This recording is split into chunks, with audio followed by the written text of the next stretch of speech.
And I know for people of my age, older, and maybe a little bit younger, the family unit is just something that's ingrained into us. It's been an understood unit of people for generations. And so there's a lot of frustration with trying to understand why do younger people in particular not view family the same way.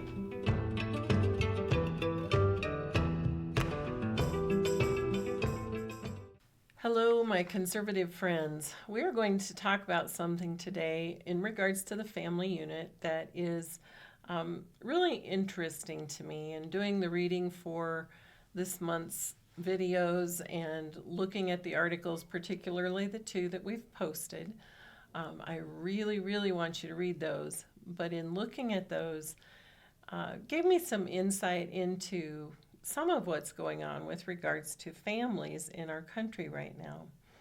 So we're talking about why postmodern Americans struggle with the traditional family unit.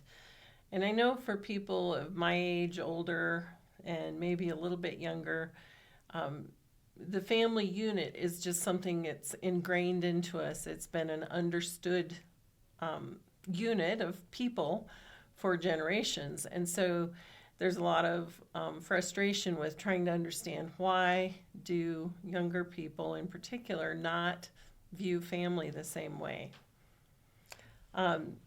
Referencing today, specifically the article in National Affairs called The Form and Function of the American Family by Scott Yenor, and read it. It will be enlightening to you. But really the bottom line is that in the various versions of liberalism that are in our political culture right now, there's a different perspective on individual rights.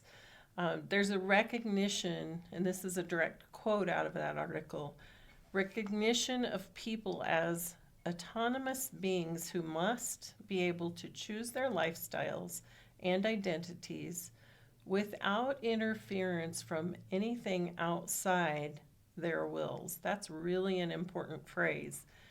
And that includes government or public opinion. That's on page 10 of the article.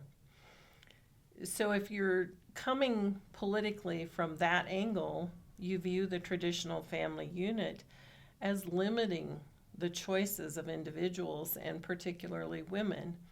Now, many of us could present arguments to that. Personally, I don't feel limited by my views of family unit, but that's the perception that's in the postmodern era, that the family unit limits personal autonomy and choices.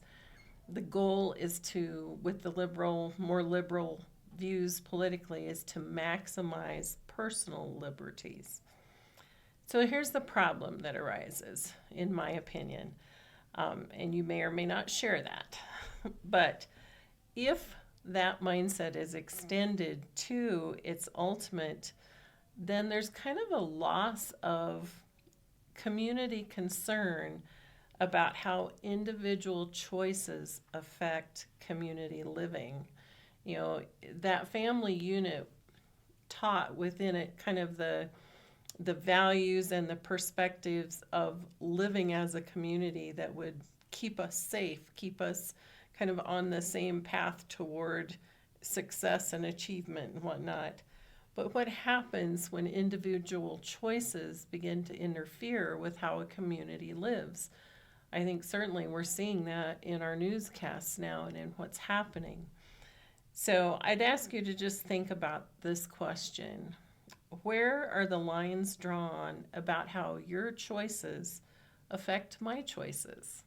You know, how do we as human beings live together if everybody can make all the choices they want and they begin to intrude on the personal liberties and personal freedoms and even down to family lifestyle of others? It's great food for thought as we're talking about the family unit this month.